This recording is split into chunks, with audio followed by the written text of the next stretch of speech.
Bonjour Église. J'ai des témoignages à partager. Je m'appelle Marie. Je viens de la Hollande. Et voici mon mari.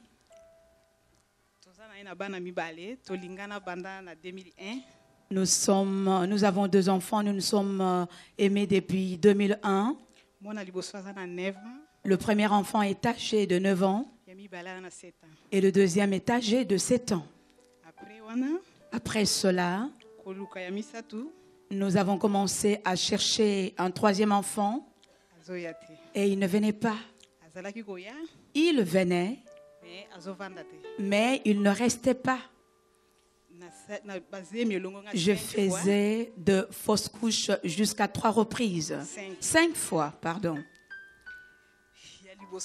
Le premier, nous avons trouvé cela comme étant normal. La 2e fois, 3e fois, 4e fois. C'est toujours lorsque j'atteins le 3e mois de grossesse. Le 4e,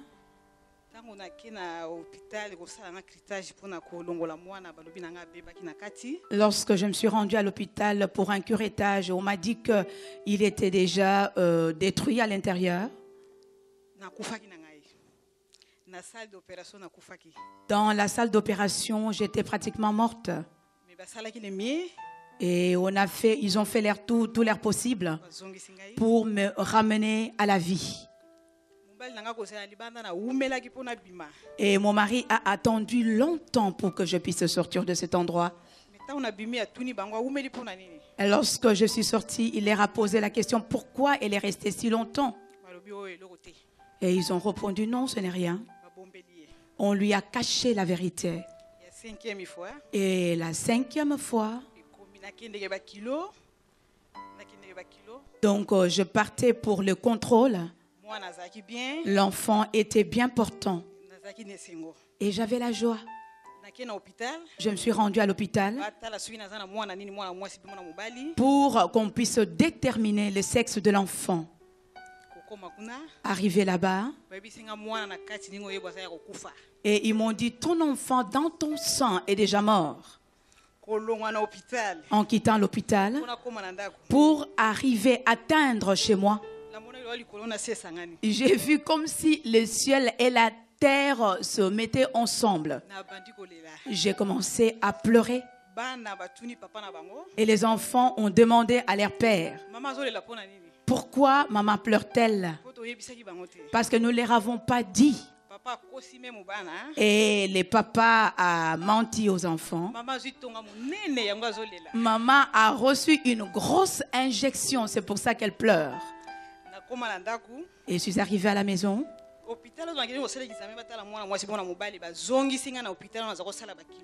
Et donc l'hôpital dans lequel je m'étais rendue pour déterminer le sexe de l'enfant m'a renvoyée à l'autre hôpital où j'allais pour mon contrôle.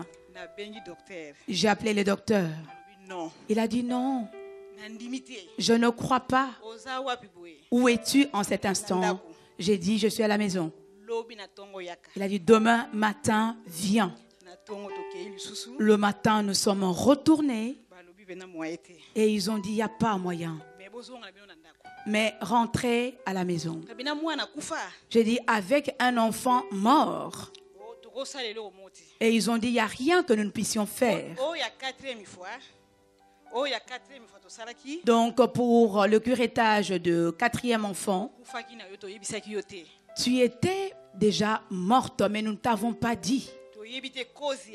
Et nous ne savons pas la cause de tout ceci.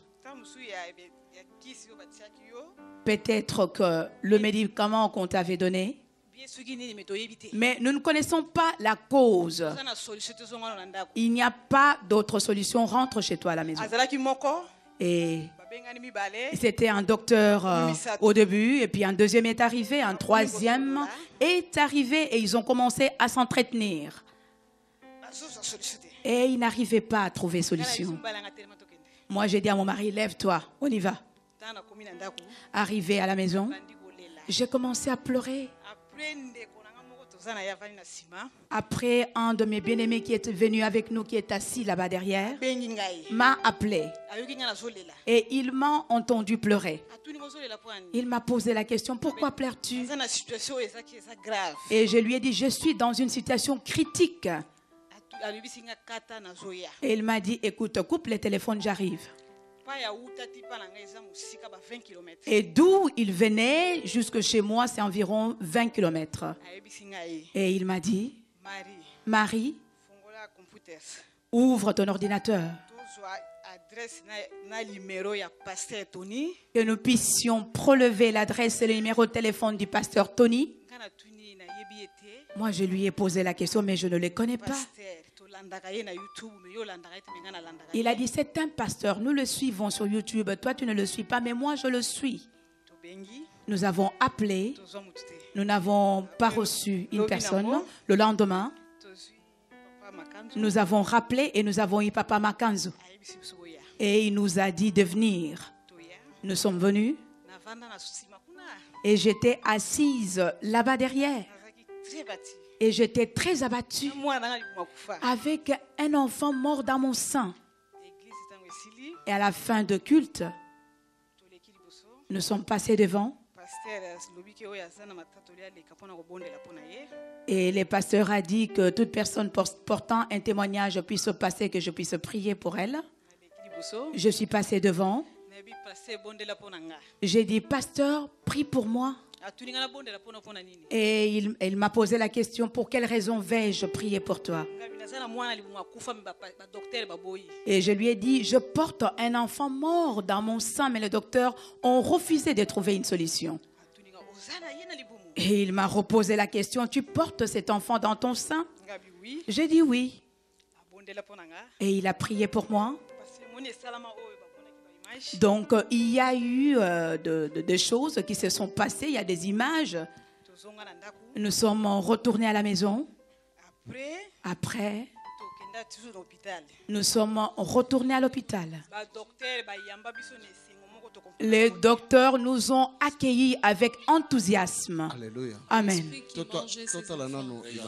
Regardons d'abord les images. Allez, allez, allez, allez, allez, allez, allez, allez, allez, allez, allez. Au nom de Jésus. Allez. Regarde l'esprit qui tue les enfants. Hein? Allez, allez, allez, allez. Allez, allez, allez. Allez, allez, allez, allez, allez, allez, allez, allez.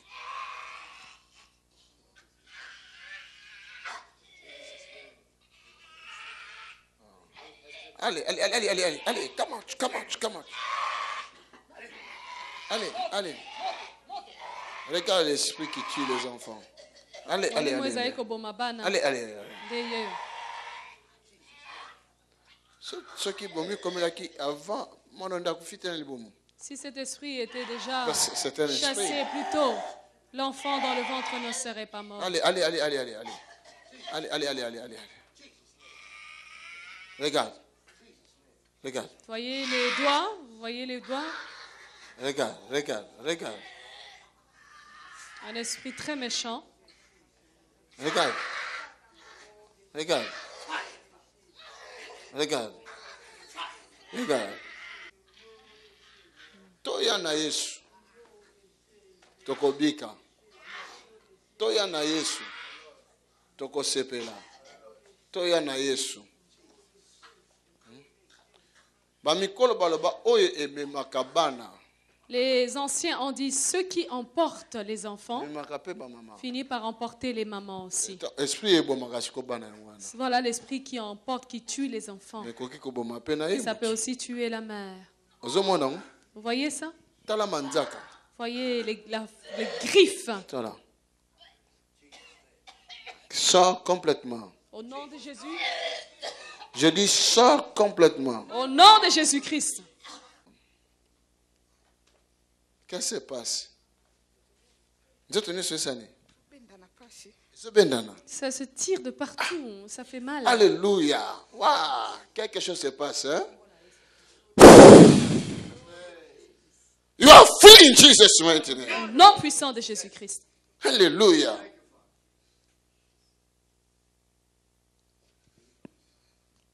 Out, Satan. Au nom de Jésus-Christ. Out.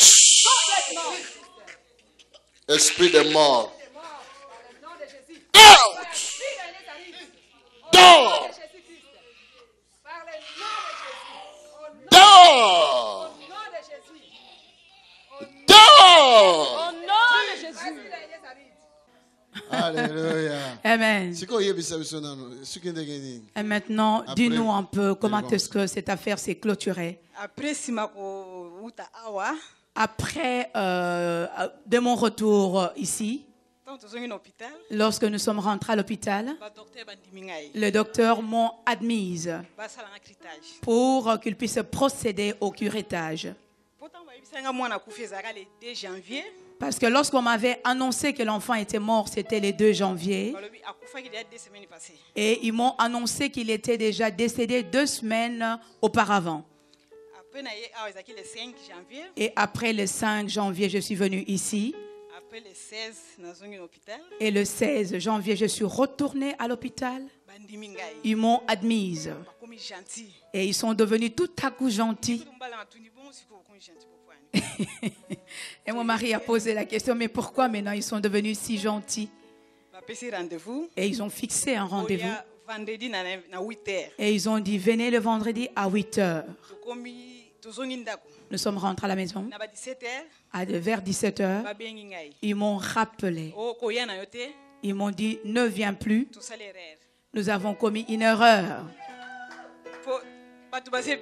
Parce qu'il y a beaucoup de monde. Viens plutôt le lundi. Et pendant ce temps, je continuais à circuler avec cet enfant mort.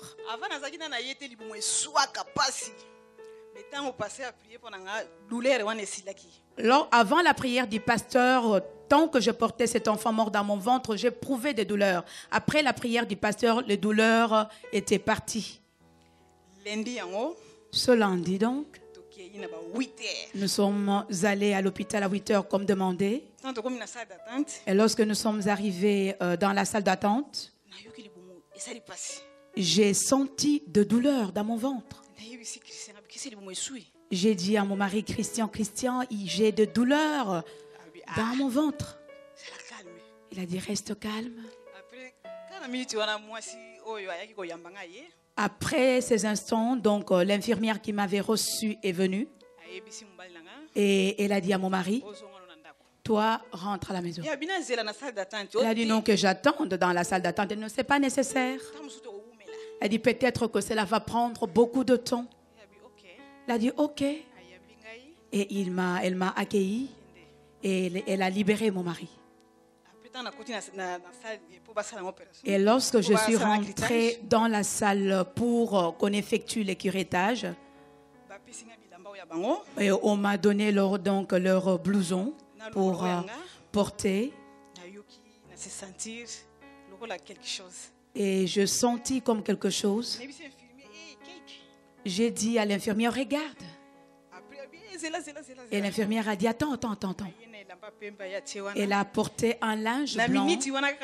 Elle l'a placé en dessous de moi à l'instant même qu'elle plaçait ces morceaux de tissu. L'enfant est sorti de lui-même. Gloire au Seigneur. Alléluia.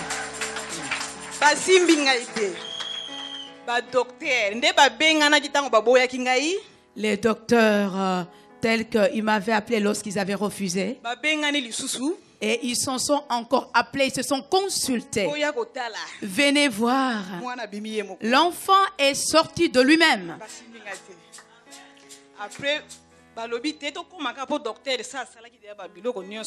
Parce que le docteur avait déjà préparé la salle, n'est-ce pas, pour le curettage. Ils m'ont fait une échographie. Et ils ont dit, il n'y a plus rien dans ton ventre. Donc tu peux rentrer chez toi à la maison. Mais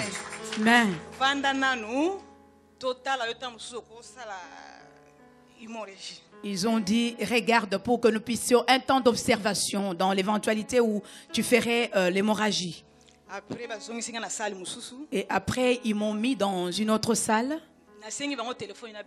Et je leur ai demandé le téléphone pour appeler mon mari. Il m'a posé la question, où es-tu? J'ai dit, mais l'enfant est déjà sorti. Il a dit, comment est-ce qu'il est sorti? Il a dit, l'enfant est sorti de lui-même. Il a dit, mais pourquoi cet enfant n'était même pas sorti ici à la maison? Et ma réponse à moi, et j'ai dit, c'est là demander qu'ils sortent devant eux afin qu'ils voient. Alléluia. Amen, amen, amen, amen, amen. Gloire au Seigneur, qui est le roi. Vous voyez les choses que Dieu fait. Je voudrais vous dire, telle qu'elle est en train de crier pendant sa délivrance. Pensez-vous qu'une injection aurait pu opérer de telles choses? Enfants de Dieu, peuple de Dieu, enfants de Dieu, réveillons nos pensées. Le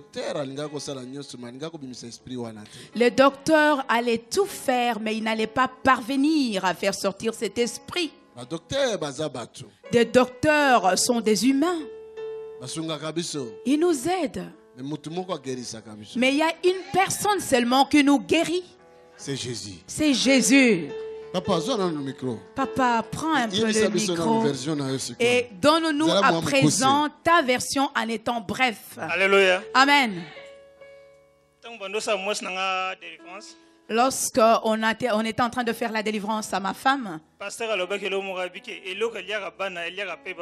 il avait dit que la chose qui emporte les enfants finit par emporter les mères. Pour le quatrième enfant, donc la quatrième grossesse qui était partie, et ma femme était pratiquement morte entre mes bras. Dans mes bras, et nous étions à la maison vers 23h. Vers 23h. C'était un samedi vers 23h. Nous étions là en train de parler et puis nous avons décidé d'aller nous coucher. Et elle a dit qu'elle se rende au petit coin pour faire pipi, et lorsqu'elle est entrée,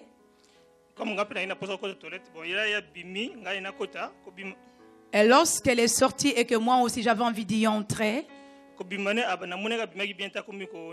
et lorsqu'elle est sortie des toilettes, j'ai vu qu'elle était plus bien portant, elle vacillait.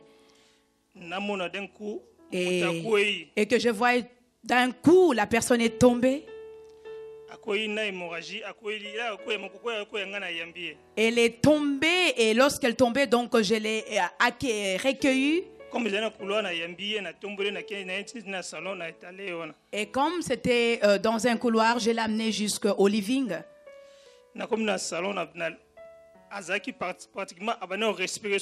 Donc je l'ai amenée au living, je l'ai étalée, elle ne respirait plus. Elle ne respirait plus, donc elle avait perdu toute connaissance. Depuis que je suis née, je n'ai jamais assisté à un tel spectacle. J'ai pris le numéro pour appeler l'ambulance, même mes mains tremblaient. J'ai appelé l'ambulance en pleurant. Les ambulanciers m'ont demandé qu'est-ce qui se passe. Je leur ai expliqué et je leur ai donné l'adresse. Je leur ai dit, elle est déjà morte, elle ne respire plus, elle fait une hémorragie. Je ne sais pas si vous pourriez réaliser cela. Une personne avec qui vous vous entreteniez, vous parlez en un laps de temps. Et sortir de toilette et perdre toute connaissance en perdant toute respiration. Et ils m'ont dit, cherche un sachet, place-le sur son nez pour l'aérer.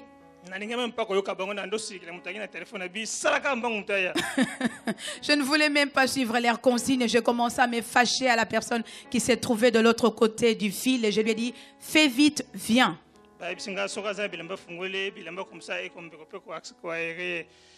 Et ils m'ont dit, écoute, essaye de la déboutonner pour qu'elle puisse être aérée. Et après 1 minute, personne ne venait, je leur ai rappelé.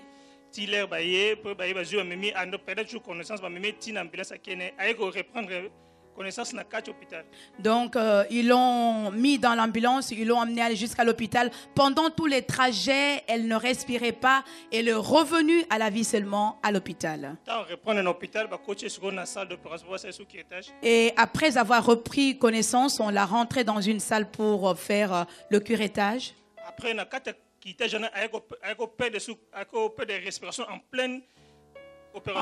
en plein exercice de curettage, elle avait encore perdu connaissance.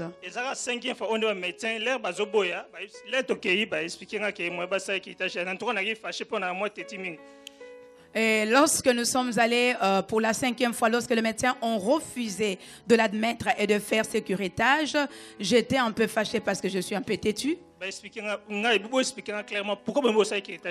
je leur ai posé la question, expliquez-moi clairement pourquoi vous ne voulez pas faire son curettage. Et ils m'ont expliqué pour la 4e fois, pour la 4e grossesse, nous lui avons fait le curettage. En plein curettage, en plein curettage, elle avait perdu toute connaissance, toute respiration. Il a fallu que nous puissions la réanimer. Mais tout ce qui m'a dit, tout ça, les banalises, nous sommes trouvés et l'oconi et ça qui est à perdre connaissance. Peut-être que tu peux ça qui se moque et réagissait bien à la corne, mais trouver et l'autre côté. Et nous avons prélevé de son sang. Après cela, nous avons procédé à toutes sortes d'examens pour voir si éventuellement par rapport à un médecin qui aurait un médicament qui lui avait été administré pouvait poser cela, mais il n'y avait rien. Tant que nous trouvons le conaté, tu peux courir risque à même sur la salle d'opération. Et ils ont dit aussi longtemps que nous ne trouverons pas la cause de cela, nous ne pouvons plus prendre les risques de faire un autre curettage. Heureusement que Dieu est grand. À travers son serviteur, par la délivrance, Dieu a amené son intervention. Acclame très très fort pour les seigneurs. Acclame très très fort pour les seigneurs. Amen. Amen.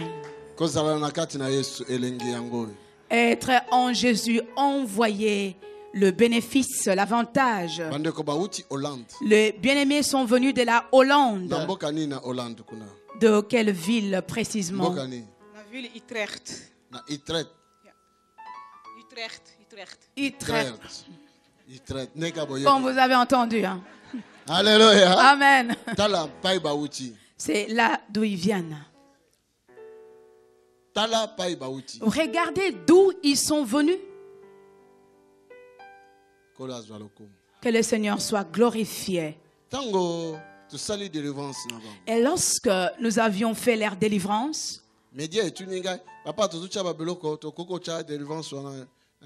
et l'équipe de médias m'ont posé la question, papa, lorsque nous allons placer les images, que nous puissions placer cela, j'ai dit oui, vous pouvez. Après, et les familles ont vu cela sur YouTube. Et ils étaient fâchés. Non. Et ils étaient fâchés contre le mari. Mais pourquoi tu peux laisser la vie de notre sœur être exposée? Bien-aimé, écoute-moi. Vous tous qui venez ici, vous ne venez pas auprès de Tony. Vous venez auprès de Jésus. Qui es-tu toi pour que tu dises à Dieu? Ne place pas mes images à la télé. Enlevons cette saleté devant nous.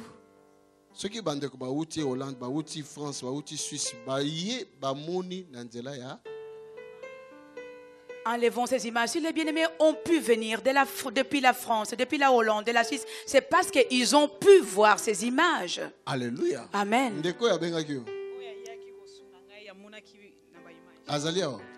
Est ici. Où est la personne?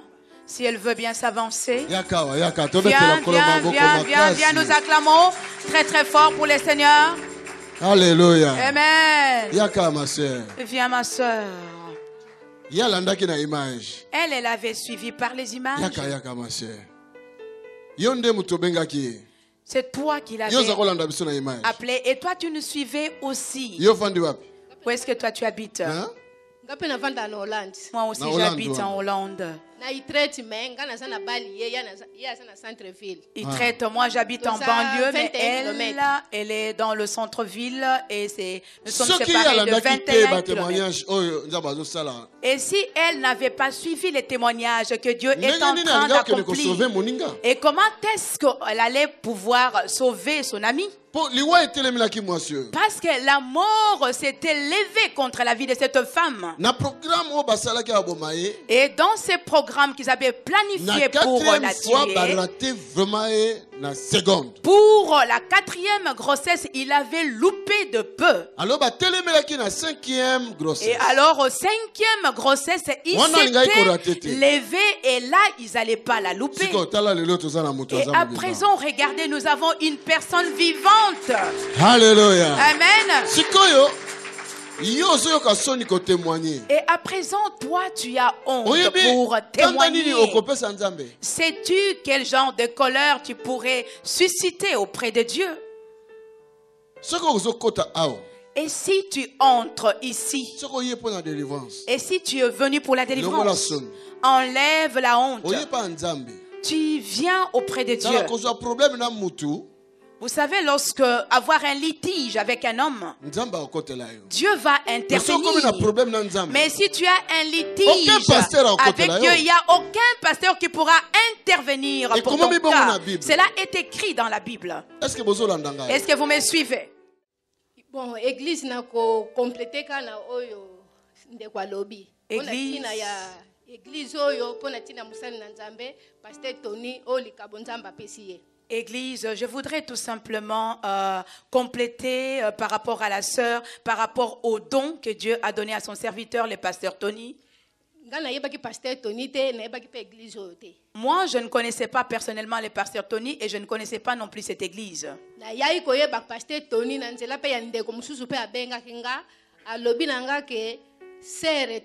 Fungulaka YouTube kolanda pasteur moko ya Bruxelles comme ne Tony Silas en tout cas teyaka bien ba témoignage ebele zakuna. Et j'ai pris connaissance de cette église et du pasteur Tony par le biais d'une sœur qui m'avait téléphoné me demandant d'allumer ma télé sur YouTube et regarder les enseignements du pasteur Tony.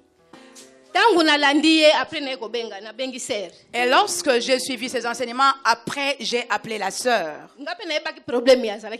Et moi non plus, je ne savais pas le problème qui la dérangeait. Mais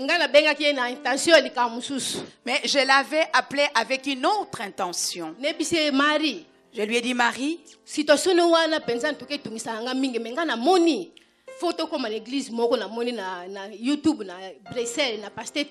et je lui ai dit, ta situation là me dérange beaucoup, mais moi je trouve bon, il faudrait que nous nous rendions à Bruxelles pour aller dans l'église de ce pasteur Tony que j'ai vu.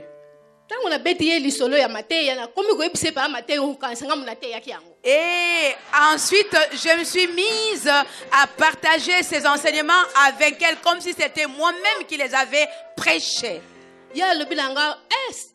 Est-ce que vous avez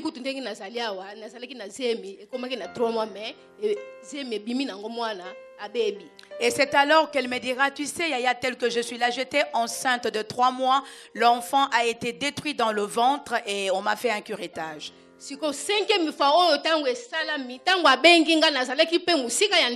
Et la 5e fois, lorsque cela s'est produit, ils m'ont téléphoné, j'étais loin de la maison. Même 20 heures, même 21 heures, Amen. Moi, je lui ai dit, arrête de pleurer. Moi, je ferai tout mon possible pour arriver jusque chez toi, même si à 20h ou 21h, je viendrai. 19h30, et j'ai pris le train jusqu'à 15 minutes, je marchais jusque chez elle.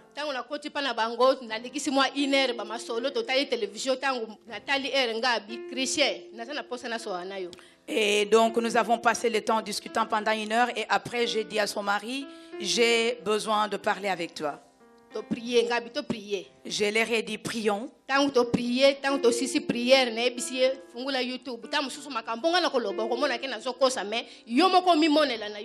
Et après notre prière, je lui ai dit, ce que j'ai à te dire, peut-être que tu ne me croiras pas.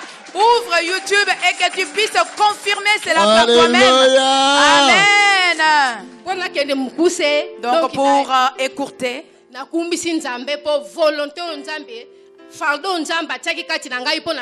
problème na ye ndenge kokisami en tout cas na lobi nzambe merci.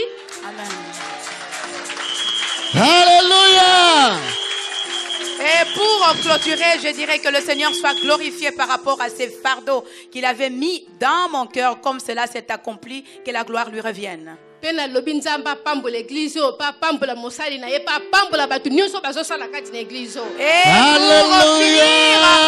dirais que Dieu puisse bénir cette église, bénir son serviteur et toutes les personnes qui œuvrent dans ce ministère. Toi, tu es devenu disciple. Vraiment, je te déclare disciple. Parce que Dieu est à la recherche de celui qui deviendra disciple. Toi, je te donnerai mon numéro de GSM. Lorsque je vais monter, tous les trois montées. Parce que vous êtes devenus des disciples. Vous avez pris l'évangile de Dieu, vous ne l'avez pas dissimulé, mais vous la propagez. Que celui qui m'a envoyé, celui qui a déversé de son huile sur moi, et comme ses yeux voient le monde entier, tel que je suis en train de vous parler, vous vous tenez devant un soleil qui brille fort. Et Dieu est en train de vous couvrir de sa gloire. Dieu est en train de vous revêtir de sa gloire. Madame, ne crains pas. Si Satan voulait t'effrayer pour ne plus tomber enceinte, le diable est déjà sorti. Va tomber enceinte. Tu vas enfanter. Et tu recevras ta récompense. Et c'est la grossesse qui viendra cette fois-ci. Je n'ai rien dit, mais les gens sauraient que Dieu existe. Cette parole qui est venue dans mon cœur sera vue de tous. Que Dieu soit glorifié. Tu vas accoucher sans problème. Tu vas porter une grossesse joyeuse. Et tous les mois de ta grossesse seront accomplis et tu vas accoucher sans problème. Ton mari, c'est qui le bloquait, est parti. Un ange l'a repoussé comme ceci. Tends ta main droite par ici. Et je dépose cela sur toi. C'est que tu as besoin. Reçois-le au nom de Jésus. Et que mon Dieu t'a béni. Tu vas trouver un travail qui va étonner le monde. Alléluia. Amen. Maman. Que Dieu te bénisse. Ton papa est ici. Dis-lui. Nous sommes devenus disciples. Vous allez apporter l'évangile de Jésus avec puissance. Que le Seigneur vous bénisse. Et que la main de mon Père demeure sur toi. Et que la main de mon Père demeure sur toi. Et que la main de mon Père demeure sur toi. Vivez de jours heureux dans sa maison. Merci, nous acclamons pour le Seigneur. Que le Seigneur vous bénisse. Alléluia. Amen. Vous pouvez obtenir plus de renseignements en appelant les numéros affichés ou en écrivant à info@tonysilassi.be ou encore en visitant notre site qui s'affiche à l'écran.